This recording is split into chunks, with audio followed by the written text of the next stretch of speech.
गुरुदेवो महेश्वरा गुरु साक्षात् परब्रह्म तस्मै श्री गुरुवे नमः। अखंड मंडलाकारं व्याप्येन चराचरं तत्पदं दर्शितं देवं तं नमामि गुरुदेव। बोल गुरु भगवान की जय। ओम गजाननं भूतगणाधिसेवितं कपित्तजम्बूफलचारुभक्षणम् उमासुतं शोकविनाशकारिकं नमामि विघ्नेश्वरपादपङ्कजं। बोल गणपति गजानन भगवान की जय। सर्वमंगल मंगले शिवे सर्वार्थ साधिके शरण्ये त्र्यंबके गौरी नारायणी नमस्तुते। शरणागत दीनाथ परित्राण परायणे सर्वशास्त्र हरे देवी नारायणी नमस्तुते। जगदम्बा रानी की जय। कर्पूर गौरम करुणावतारम संसारिचारं भुजगेन्द्रहारं सदा वसन्तं हृदयारविन्दे भवं भवानी सहितं नमामि।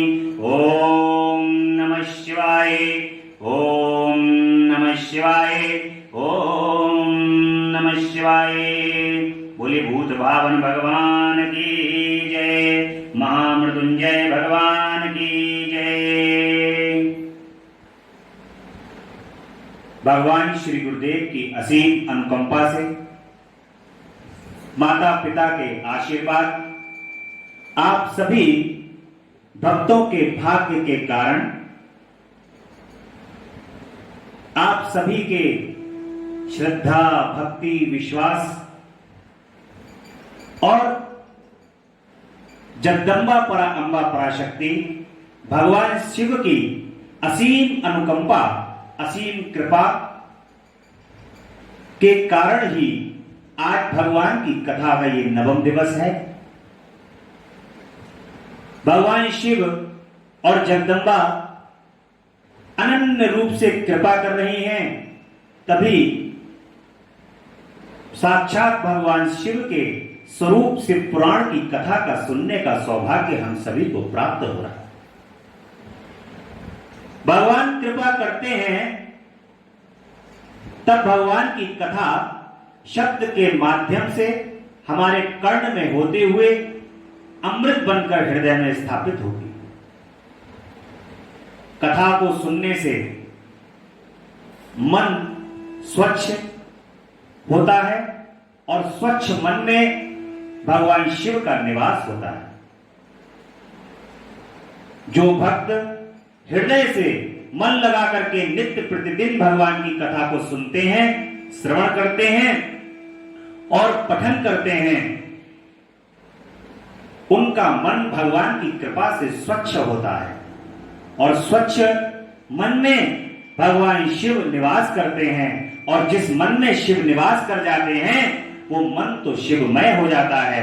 फिर भगवान शिव के जो भक्त हैं वो अंत काल में भगवान शिव के लोक में निवास करते हैं। आपको प्रतिदिन ये कथा YouTube के माध्यम से पहुंच रही है। कुछ समय अवश्य निकाल करके इस कथा को प्रतिदिन सभी भक्त शिवम मिश्रा #भक्ति रस पर नित्य इस कथा को सुने, लाइक करें, सब्सक्राइब करें चैनल को और भगवान की सुंदर सी कथा को आप 28 अगस्त तक प्रतिदिन ये कथा सुनेंगे और आनंद लेंगे। ऐसी कृपा भगवान शिव की हम सब पर बरसती रहे, ये हमें प्रार्थना करनी है कि हे प्रभु ऐसी ही कृपा आप हम पर बरसाते रहिए और आपका गुणगान ये जिह्वा करती रहे और ये कर्ण आपके गुणगान सुनते रहे। ऐसी आप हम पर कृपा करिए। कल की कथा में कौन से बार में कौन से देवों की पूजा करनी चाहिए, भगवान शिव का पूजन कब करना चाहिए, कौन से ग्रह हो नक्षत्र हो, किस प्रकार से कौन से काल में पूजा करने से कैसे फल प्राप्त होते हैं, उसी क्रम को आगे बढ़ाते हुए आज की कथा में हम कल के प्रसंग को ही आगे बढ़ाएंगे और भगवान की कृपा से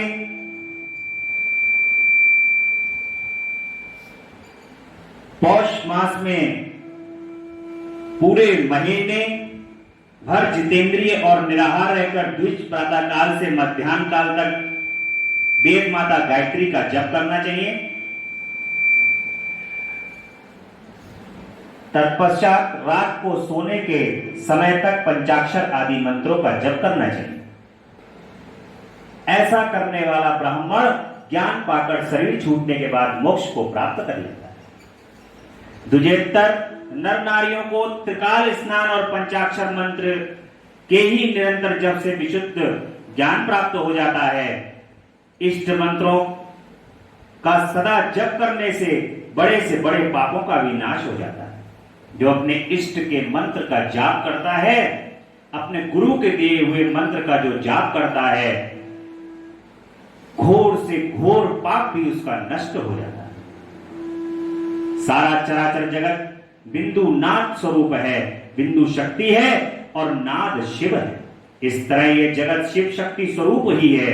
नाद बिंदु का और बिंदु इस जगत का आधार। नाद और बिंदु भगवान शिव और जगदम्बा ही है। ये शिव और शक्ति दोनों मिलकर के इस चराचर जगत की रचना करते हैं।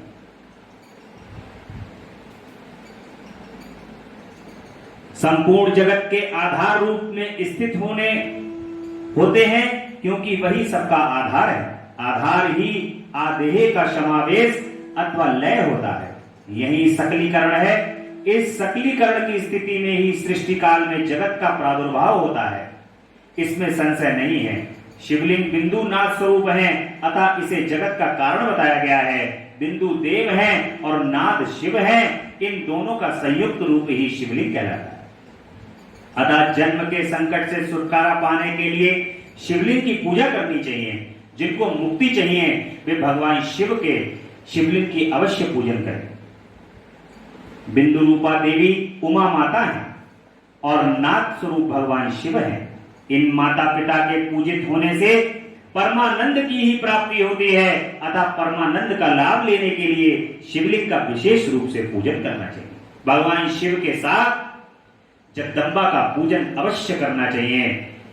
केवल भगवान शिव का पूजन करने से भगवान शिव प्रसन्न नहीं होते। जब तक भगवान शिव के साथ मां का पूजन नहीं करा जाएगा, जगदम्बा का पूजन नहीं करा जाएगा, तब तक भगवान शिव की प्रसन्नता प्राप्त नहीं हो सकती। इसलिए भगवान शिव के शिवलिंग का यदि पूजन करें तो साथ में मां का पूजन अवश्य करें।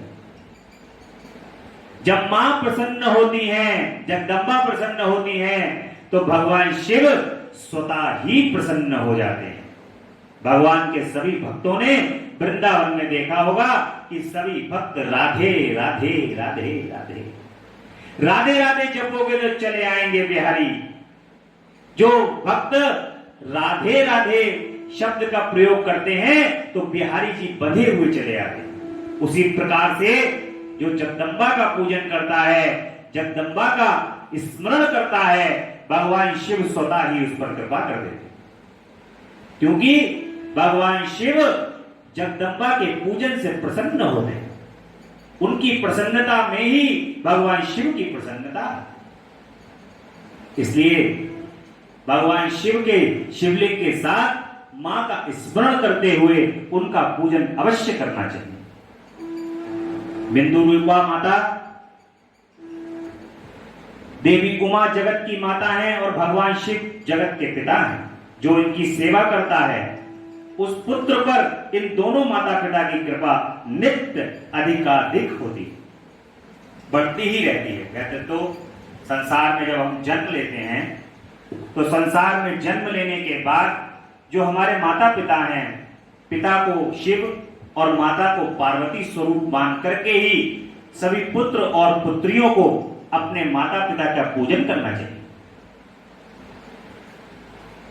परंतु भगवान शिव इस चराचर जगत के पिता हैं और मां देवी उमा समस्त संसार की जगदम्बा मां है।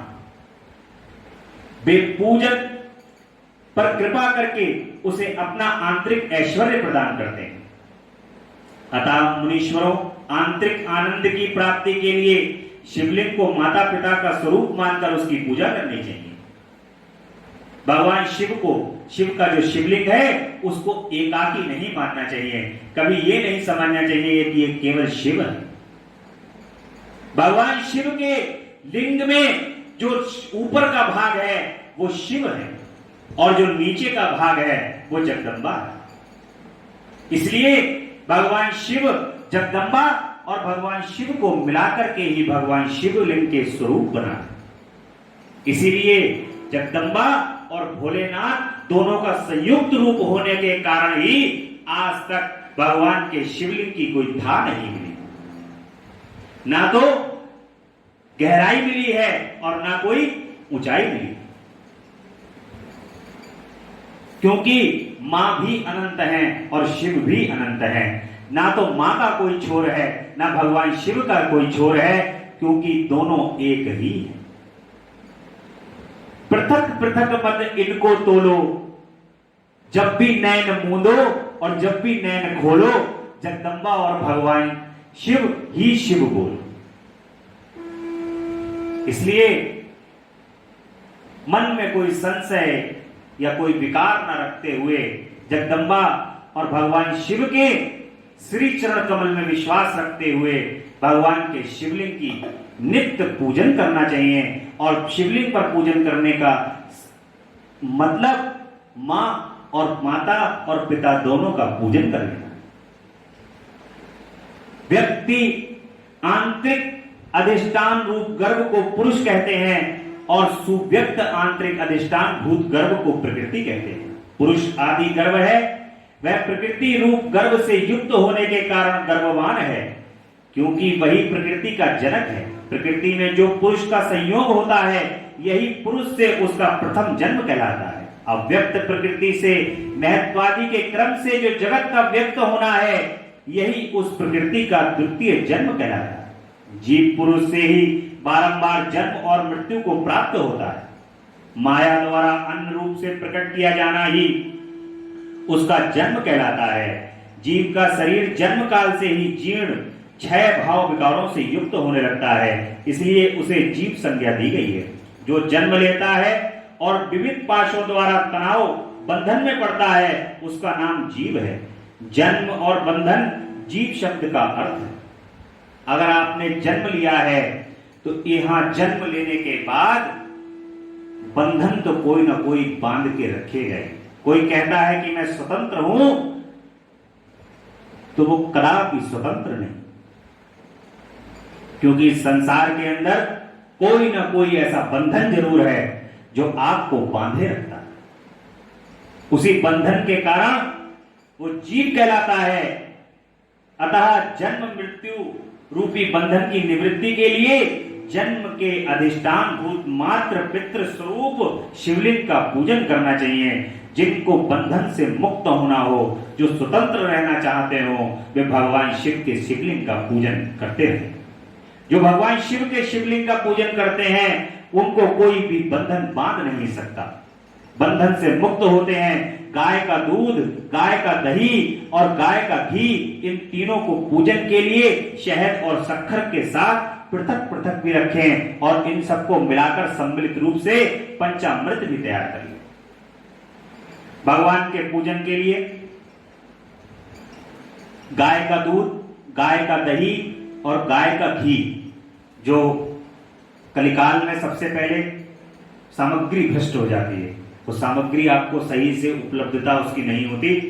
गाय का घी, दूध मिल जाएगा, आलसी लोग दही नहीं जमा पाते हैं, घी मिलना मुश्किल होता है, तो ये सारी सामग्री को एकत्रित करना मुश्किल होता है। परंतु ये सहजता से यदि उपलब्ध ना हो तो भगवान से प्रार्थना करनी चाहिए कि प्रभु, जो ये भी सामग्री जैसी उपलब्ध हुई है, जिस प्रकार से भी मैं आपके श्री चरण कमल में ये भावना रखते हुए चढ़ा रहा हूं कि ये आपको जो पसंद है ये वही है।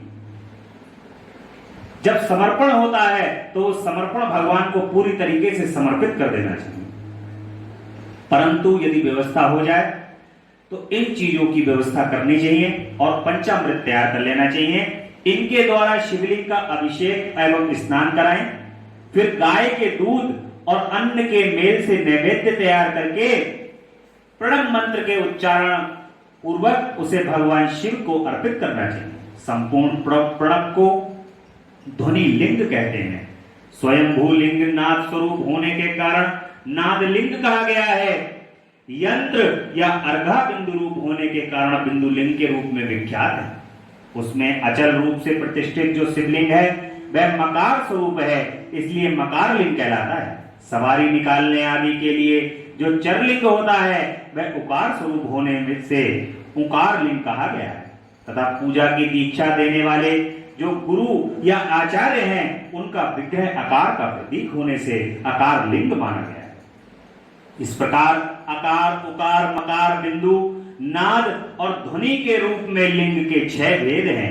इन 6 लिंगों की नित्य पूजा करने से साधक जीवन मुक्त हो जाता है, इसमें कोई संशय नहीं।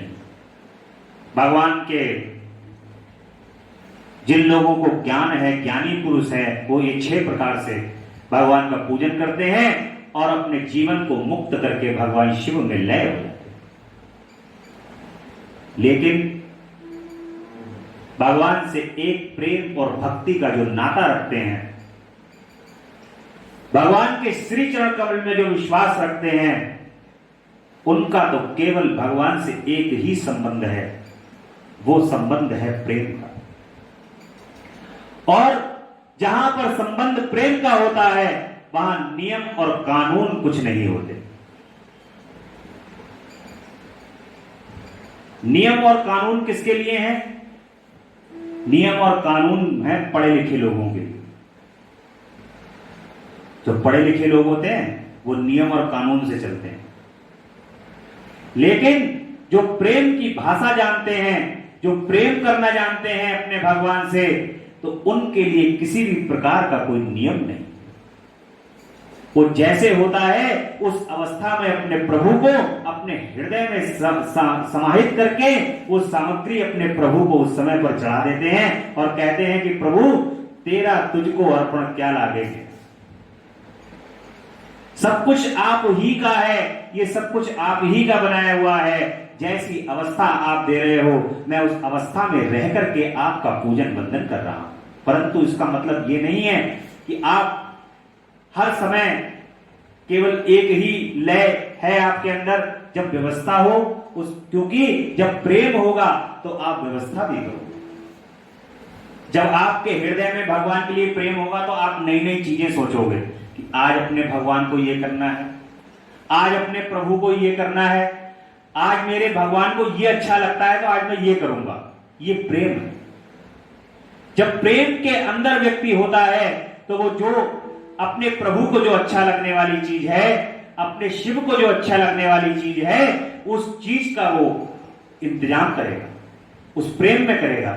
जैसे आप लोग बेलपत्री फूल की व्यवस्था करते हैं भगवान के लिए, तो ये प्रभु से जब तक आपके हृदय में प्रेम नहीं है, जब तक उनके लिए बीज अंकुरित आपके हृदय में नहीं है, तब तक आप एक बेलपत्री पेड़ से तोड़ करके ला नहीं सकते। वो प्रेम ही है जो उस प्रेम के वशीभूत होकर के आप कहते हैं कि ये बेलपत्री मुझे मेरे भगवान को अच्छी लगेगी, आज मैं ये अर्पित करूं। भगवान शिव जब आपके हृदय के अंदर ये विचार आता है, उसी समय आपके द्वारा तोड़े हुए बेलपत्र और फूल को स्वीकार कर लेते। अब तो स्थूल माध्यम से आपको बस केवल उनके स्थान तक ला करके ही उन तक पहुंचाना है। परंतु जैसे ही आपके हृदय के अंदर, आपके मन के अंदर ये चेष्टा उत्पन्न हुई कि मैं आज अपने प्रभु को ये कार्य करूंगा, तो भगवान उसी समय उस कार्य को स्वीकार करके आपके सिग्नेचर कर देते हैं कि स्वीकार हो। आपके मन को, आपके हृदय को, साफ स्वच्छ हृदय को भगवान तुरंत स्वीकार कर लेते हैं। इसलिए भगवान के भक्तों का मन बड़ा निर्मल होता है। भगवान के जो भक्त होते हैं उनका मन निर्मल हो जाता है, जरा सी बात में भगवान को देख करके द्रवित हो जाते हैं, अपने प्रभु को देख करके उनका हृदय द्रवित हो जाता है, मानो भूरी भूरी उनको अपने भगवान को अपनी आंखों से देखने की लालसा रहती है। ये भगवान की कृपा जब होती है तब ही भगवान ऐसी चीज प्रदान करते हैं, भगवान ऐसा प्रेम प्रदान करते हैं। जब प्रभु आपसे प्रेम करने लगे, जब भगवान आपसे प्रेम करने लगे, तब समझ लीजिएगा कि आपको उनकी जो निरंतर याद है वो इसीलिए आ रही है कि आपके शिव, आपके भगवान, आपकी जगदम्बा आपको याद करें। जैसे ही वो आपका स्मरण करेंगी वैसे ही आपके हृदय के अंदर तुरंत ये जागृति आ जाएगी कि मैंने आज मां का ये कार्य नहीं किया, आज मैंने भगवान शिव का ये कार्य नहीं किया। इसलिए भगवान के प्रेम में वशीभूत होकर के ही सारे कार्य करने चाहिए और उनकी व्यवस्था बहुत प्रेम से और स्नेह से पूजन की व्यवस्था करनी चाहिए। अगर आपने मन के अंदर ये ठाना है कि आज मुझे भगवान शिव का पूजन करना है, तो बड़ा प्रेम, बड़े स्नेह से, आनंद पूर्वक उनकी एक एक सामग्री को एकत्रित करो, उनकी एक एक चीज की व्यवस्था करो, और जो उनकी एक एक चीज की जो व्यवस्था प्रेम से करोगे, आप 100% ये भगवान का लिखित रूप में दिया हुआ बयान है कि जो मेरी ऐसी व्यवस्था करता है मैं उसको बड़ी सहजता से उपलब्ध हो जाता हूं। उस दिन आपको ऐसा मन के अंदर, हृदय के अंदर ऐसा प्रकट होने लगेगा कि आज भगवान ने मेरी वस्तु को स्वीकार कर लिया। ये मन ही है, इस मन के द्वारा ही आपके मन के अंदर ये प्रकट होने लगेगा कि आज भगवान ने मेरी वस्तु को प्रकट कर लिया। और आप कभी भी देखिएगा, जो व्यवस्था आपने ऐसे ही करी होगी, कभी जल्दी जल्दी में या ऐसी व्यवस्था करी होगी, उस समय आपका मन हमेशा उखड़ा उखड़ा सा रहेगा, ऐसा लगेगा कि ऐसे आज हमने कुछ किया ही नहीं। लेकिन जो व्यवस्था आपने हृदय से की है, बड़े प्रेम से और मन से की है, भले ही चाहे उसकी व्यवस्था अच्छी ना हो पाए, परंतु उसके बावजूद भी आपको यह लगेगा कि मेरे शिव ने मेरी आज पूजा स्वीकार कर ली, आज मेरे प्रभु ने मेरी जो पूजन है, जो मेरा मन है, आज वो स्वीकार कर लिया। क्योंकि आपके स्वच्छ मन में, निर्मल मन में भगवान शिव पधार चुके हैं, वो बैठे हुए हैं। जैसे ही मन स्वच्छ होता है, भगवान को फिर बुलाने की आवश्यकता नहीं होती। मन स्वच्छ होते ही वो स्वयं आपके मन के अंदर विराजित हो जाते हैं। और मन के अंदर जब भगवान विराजित हो जाते हैं तो उसका जो आनंद का अनुभूति जो करता है वो भक्त ही जानता है, जो भक्त भगवान की अनुभूति कर रहा है। इसलिए संपूर्ण प्रणव को ध्वनि लिंग कहते हैं। स्वयंभू लिंग नाद स्वरूप होने के कारण नाद लिंग कहा गया। जितने भी स्वयंभू भगवान के लिंग हैं वो नाद लिंग कहे जाते हैं। यंत्र या अर्घा बिंदु रूप होने के कारण बिंदु लिंग के रूप में विख्यात है। उससे अचल रूप से प्रतिष्ठित जो शिवलिंग है वह मकार स्वरूप है, इसलिए मकार लिंग कहा जाता है। सवारी निकालने वाले चर लिंग है। इस प्रकार उकार, मकार, बिंदु, नाद, ध्वनि के रूप में जो ये लिंग के 6 भेद हैं ये आपको बताए गए हैं। षटलिंग स्वरूप प्रणव का महत्व, उसके सूक्ष्म रूप ओंकार और स्थूल रूप का विवेचन, उसके जाप की विधि एवं महिमा, कार्य ब्रह्म के लोक से लेकर कारण रुद्र के लोकों तक का विवेचन करके कालातीत पंचावर्ण विशिष्ट लोक से लेकर शिवलोक के अनिर्वचनीय वैभव का निरूपण तथा शिव भक्तों के सत्कार की महत्ता किस प्रकार से यहां पर आगे कही गई है। ये ऋषि कहते हैं कि प्रभु हे महामुनि, आप हमारे लिए क्रमशः षटलिंग स्वरूप भगवान शिव का प्रणव का महत्व बताइए, शिव भक्त के पूजन का प्रकार बताइए। सूत जी ने कहा कि महर्षियों, आप लोग तपस्या के धनी हैं, आपने यह बड़ा सुंदर प्रश्न उपस्थित किया है, किंतु इसका ठीक ठीक उत्तर महादेव ही बता सकते हैं, दूसरा कोई नहीं बता सकता। तथापि भगवान शिव की कृपा से ही मैं इस विषय का वर्णन करूंगा। वे भगवान शिव हमारी और आप लोगों की रक्षा बारंबार स्वयं ही ग्रहण। प्रा नाम है प्रकृति से उत्पन्न संसार रूपी महासागर का प्रणव इस पार करने के लिए दूसरी नव यानी कि नाव है।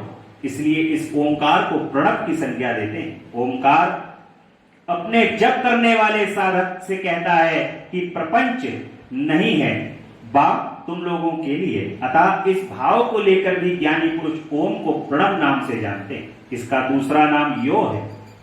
प्रकर्षेण ना नायते नयत वा युष्मान मोक्षम इति वा प्रणवा। अर्थात ये तुम सब उपासकों को बलपूर्वक मोक्ष तक पहुंचा देगा। इस अभिप्राय से भी इसे ऋषि मुनि प्रणव कहते हैं। प्रणव का मतलब है ओम।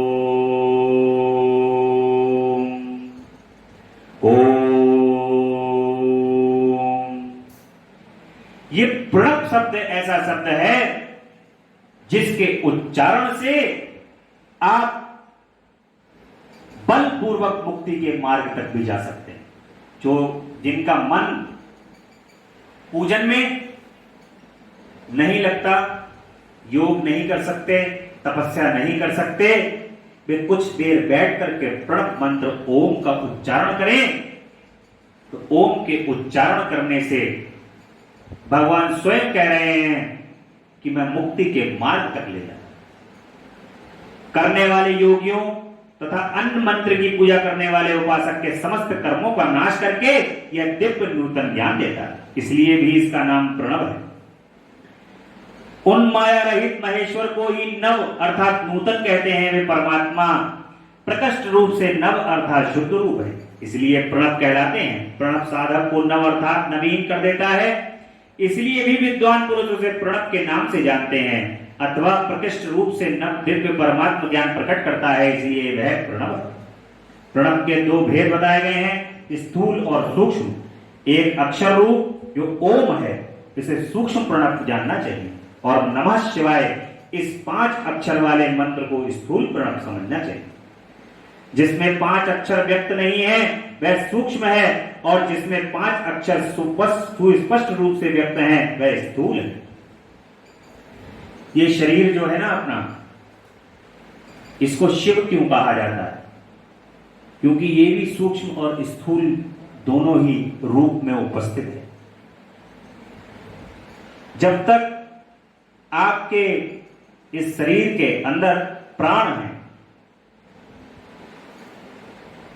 वो प्राण इस शरीर को चला रहे हैं, और ये शरीर स्थूल रूप में उपस्थित है। यानी कि शिवाय, नमः शिवाय, ओम नमः शिवाय।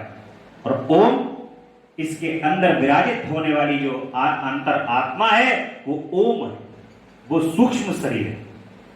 यानी कि सूक्ष्म और स्थूल दो माध्यम से मिलकर के ये शरीर बना है। जो ओम नमः शिवाय, ओम नमः शिवाय का जाप करते हैं, पंचाक्षर मंत्र का जाप करते हैं, वे सूक्ष्म और स्थूल दोनों रूप से भगवान की और अपने इस शरीर के अंदर विराजित पर ब्रह्म का आराधना करें। इसलिए वह सूक्ष्म और 5 अक्षर से संपुष्ट रूप से व्यक्त है, वह स्थूल है। जीव मुक्त पुरुष के लिए सूक्ष्म प्रणव के जप का विधान है, वही इसके लिए समस्त साधनों का सार है। यद्यपि जीवन मुक्ति के लिए किसी साधन की आवश्यकता नहीं है, क्योंकि यह सिद्ध रूप है, तथापि दूसरों की दृष्टि में जब तक उसका शरीर रहता है तब तक उसके द्वारा प्रणव जब की सहज साधना स्वतः होती रहती है। वह अपनी देह का विलय होने तक सूक्ष्म प्रणव का मंत्र का जाप और उसके अथर्व भूत परमात्म तत्व का अनुसंधान करता रहता है। वह शरीर नष्ट हो जाता है, तब वह पूर्ण ब्रह्म स्वरूप शिव को प्राप्त कर लेता है। यह सुनिश्चित बात है। जो अर्थ का अनुसंधान न करके केवल मंत्र का जप करता है, उससे निश्चय ही योग की प्राप्ति होती है। जिसने 36 करोड़ मंत्र का जप कर लिया हो, वह अवश्य ही योग प्राप्त हो जाता है। सूक्ष्म प्रणव के भी ह्रस्व और दीर्घ में भेद 2 रूप जानने चाहिए। अकार, उकार, मकार, बिंदु, नाद, शब्द, काल और कला, इनसे युक्त जो प्रणव है उसे दीर्घ प्रणव कहते हैं। वह योगियों के लिए ही हृदय में स्थित होता है। मकार पर्यंत जो ओम है, वह ओम इन 3 तत्वों से युक्त है। इसी को हस्व प्रणव कहते हैं। आ शिव है, ऊ शक्ति है और मकार इन दोनों की एकता है। वह त्रितत्व स्वरूप ऐसा समझकर हर्ष प्रणव का जप करना चाहिए। जो अपने समस्त पापों का क्षय करना चाहते हैं उनके लिए इस हर्ष प्रणव का जप अत्यंत आवश्यक है। पृथ्वी, जल, तेज, वायु और आकाश, ये 5 भूत तथा शब्द, स्पर्श आदि इनके 5 विषय, ये सब मिलकर 10 वस्तुएं मनुष्यों की कामना के विषय। इनकी आशा मन में लेकर जो कर्मों के अनुष्ठान में संलग्न होते हैं वे 10 प्रकार के पुरुष प्रवृत्त कहलाते हैं तथा जो निष्काम भाव से शास्त्र विहित कर्मों का अनुष्ठान करते हैं वे निवृत्त कहे गए हैं। प्रवृत्त पुरुषों को हर्ष प्रणव का जप करना चाहिए और निवृत्त पुरुषों को दीप प्रणव का। व्याहतियों एवं अन्य मंत्रों के आदि में इच्छानुसार शब्द और कला से युक्त प्रणव का उच्चारण करना चाहिए। वेद आदि में और दोनों संध्याओं की उपासना के लिए समय भी ओंकार का उच्चारण करना चाहिए। प्रणव को 9 करोड़ जप करना चाहिए। प्रणव के 9 करोड़ जप करने से मनुष्य शुद्ध हो जाता है। फिर 9 करोड़ का जप करने से वह पृथ्वी तत्व पर विजय पा लेता है। तत्पश्चात पुनः 9 करोड़ का जप करके वह जल तत्व को जीत लेता है। पुनः 9 करोड़ का जप करने से अग्नि तत्व पर विजय पा लेता है। तदंतर फिर 9 करोड़ का जप करने से वायु तत्व पर विजय पा लेता है। फिर 9 करोड़ के जप करने से आकाश को अपने अधिकार में ले लेता है। इसी प्रकार 9 करोड़ का जप करने से वह क्रमशः गंध, रस, रूप, स्पर्श और शब्द पर विजय पाता है। इसके बाद फिर 9 करोड़ का जप करके अहंकार को भी जीत लेता है। इस तरह 108 करोड़ प्रणव का जप करके उत्कृष्ट बोध को प्राप्त हुआ पुरुष शुद्ध योग का लाभ करता है। शुद्ध योग से युक्त होने पर वह जीवन मुक्त हो जाता है, इसमें संशय नहीं है। सदा प्रणव का जप और प्रणव रूपी शिव का ध्यान करते करते समाधि में स्थित हुआ महायोगी पुरुष साक्षात भगवान शिव ही है, इसमें कोई संशय नहीं है। पहले अपने शरीर में प्रणव के ऋषि, छंद और देवता आदि का न्यास करके फिर जप आरंभ करना चाहिए। आकार आदि मात्र का वर्णों से युक्त प्रणव का अपने अंगों में न्यास करके मनुष्य ऋषि हो जाता है। मंत्रों के 10 विध संस्कार, देखिए इस संसार के अंदर ऋषि, मुनि, देव, महादेव, ये मनुष्य का शरीर सब धारण करना क्यों चाहते? सबके लिए ये लगता है कि मृत्यु लोक पे मनुष्य का शरीर प्राप्त हो। देवता भी इस मृत्यु लोक पर मनुष्य का शरीर धर करके आकर के भगवान की तपस्या और पूजन करके धन्य होते हैं, मुक्त होते हैं। किसी को यदि संसार के अंदर, इस तीनों लोकों के अंदर अगर मुक्ति चाहिए होती है तो वो मुक्ति का साधन केवल पृथ्वी लोक ही है। इस पृथ्वी लोक पर आकर मनुष्य का शरीर धारण करके भगवान का तप, क्योंकि साधन के लिए जरूरत होती है शरीर की। जब तक शरीर नहीं होगा तब तक साधन कहां से आएगा? जब साधन होगा यानी कि शरीर होगा तब आप जो है उस साधन से तपस्या करोगे, प्रयास करोगे। इसलिए तीनों लोकों में यदि किसी को भोग भोगना है, तपस्या करनी है, तो उसको मनुष्य का शरीर अवश्य धारण करना। इसलिए स्वयं नारायण भगवान शिव भी इस पृथ्वी लोक पर जब आते हैं तो शरीर को धारण करते हैं और शरीर को धारण करके नाना प्रकार की लीला हम आर्य और आपके बीच में करते हैं। इसलिए मनुष्य के जो आपको भगवान की कृपा से ये शरीर प्राप्त हुआ है, इस शरीर को केवल आपको चांस दिया गया है कि शरीर के माध्यम से अपने प्रभु को प्राप्त कर लो, अपने भगवान को प्राप्त कर लो। इस शरीर के माध्यम से नाना प्रकार के संसार के कर्म को करते हुए, ऐसा भी नहीं है कि आप उन कर्मों से बैठ करके केवल और केवल यही कार्य करो, परंतु संसार के अंदर आप सब भगवान के कार्य करते हुए, ये सारे जितने भी कार्य हैं ये सब उन्हीं के कार्य हैं, ये कार्य समझते हुए दिन रात उनका स्मरण करते हुए जब आप ये कार्य करोगे इस भोग भूमि पर, तो आपको अंत में अपने प्रभु के मुक्त होने के बाद उनका आसरा अवश्य मिलेगा। जो गृहस्थ आश्रम को ग्रहण करके और दिन रात अपने प्रभु की आज्ञा समझकर सारे कार्यों को करते हैं, सत्कार्य में जुटे रहते हैं और अपने प्रभु को याद करते हैं, वे निश्चय तौर पर, ये भगवान कहते हैं कि निश्चित तौर पर उनसे कभी सत्कर्म और कभी कभी उनसे कोई पाप कर्म भी यदि हो जाए तो भगवान बड़ी सहजता से उसको क्षमा कर करके अपने भक्त को स्वीकार कर लेते हैं। इसलिए सारे ही कार्य उनके समझते हुए कि मैं अपने प्रभु के सब कार्य कर रहा हूं, इन कार्यों को करते हुए ही इस संसार के अंदर अपने भगवान को स्मरण अवश्य करते रहना चाहिए, उनको ध्यान अवश्य करते रहना चाहिए। मंत्रों के 10 विध संस्कार मात्र का न्यास तथा षट शोधन आदि के द्वारा संपूर्ण न्यास फल उसे प्राप्त हो जाता है। प्रवृत्ति तथा प्रवृत्ति निवृत्ति से मिश्रित भाव वाले पुरुषों के लिए स्थूल प्रणव का जप ही अभिष्ट साधक होता है। क्रिया, तप और जप के योग से शिव योग 3 प्रकार के होते हैं, जो क्रमशः क्रिया योगी, तपोयोगी और जप योगी कहलाते हैं। जो धन आदि वैभव से पूजा सामग्री का संचय करके हाथ आदि अंगों से नमस्कार आदि क्रिया करते हैं, करते हुए इष्ट देव की पूजा में लगे रहते हैं, वे क्रिया योगी कहलाते हैं। ज्यादातर जो लोग पूजा पाठ का इंतजाम करके और भगवान का पूजन करते हैं, वंदन करते हैं, उनको क्रिया योगी कहा है। इस संसार के अंदर पूजा में संलग्न रहकर जो परिमित भोजन करता है, बाह्य इंद्रियों को जीतकर वश में किए रहता है और मन को भी वश में करके परद्रोह आदि से दूर रहता है, वह तपोयोगी कहलाता है। इन सभी सद्गुणों से युक्त होकर जो सदा शुद्ध भाव में रहता है तथा समस्त काम आदि दोषों से रहित हो शांत चित्त से निरंतर जप किया करता है, उसे महात्मा पुरुष जप योगी मानते हैं।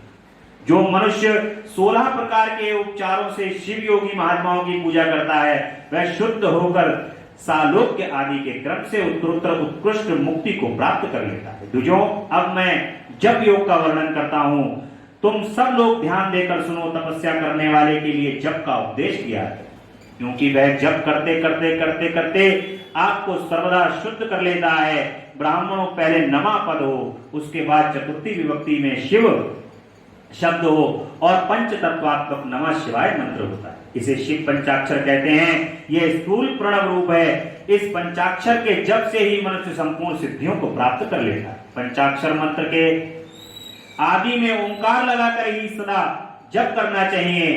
गुरु के मुख से पंचाक्षर मंत्र का उपदेश पाकर जो सुख पूर्वक निवास किया जा सके, उससे ऐसी उत्तम भूमि पर महीने के पूर्व पक्ष शुक्ल पक्ष में प्रतिपदा से आरंभ करके कृष्ण पक्ष की चतुर्दशी तक निरंतर जप करता है। माघ और भादों के महीने अपना विशिष्ट महत्व रखते हैं। यह समय सब समयों से उत्तम माना गया है। साधक को चाहिए कि वह प्रतिदिन एक बार परिमित भोजन करे और मौन रहे, इंद्रियों को वश में रखे, अपने स्वामी एवं माता पिता की नित्य सेवा करे। इस नियम में रहकर जप करने वाला पुरुष 1 सहस्त्र जप से ही शुद्ध हो जाता है, अन्यथा वह ऋणी होता है। भगवान शिव का निरंतर चिंतन करते हुए पंचाक्षर मंत्र का 5 लाख जप कर रहे हैं। जप काल में इस प्रकार ध्यान करें, कल्याणदाता भगवान शिव कमल के आसन पर विराजमान हैं। उनका मस्तक श्री गंगा जी तथा चंद्रमा की कला से सुशोभित है। उनकी बाईं जांघ पर आदि शक्ति भगवती उमा बैठी हुई हैं। वहां खड़े हुए बड़े बड़े गण भगवान शिव की शोभा बढ़ा रहे हैं। महादेव जी अपने 4 हाथों में मृग मुद्रा, टंक तथा बर एवं अभय की मुद्रा धारण किए हुए हैं। इस प्रकार सदा सब पर अनुग्रह करने वाले भगवान सदाशिव का बारंबार स्मरण करते हुए हृदय एवं सूर्य मंडल में पहले उनकी मानसिक पूजा करके फिर पूर्वाभिमुख हो पूर्वोक्त पंचाक्षरी विद्या का जप करें। उन दिनों साधक सदा शुद्ध कर्म ही करे और दुष्कर्मों से बचा रहे।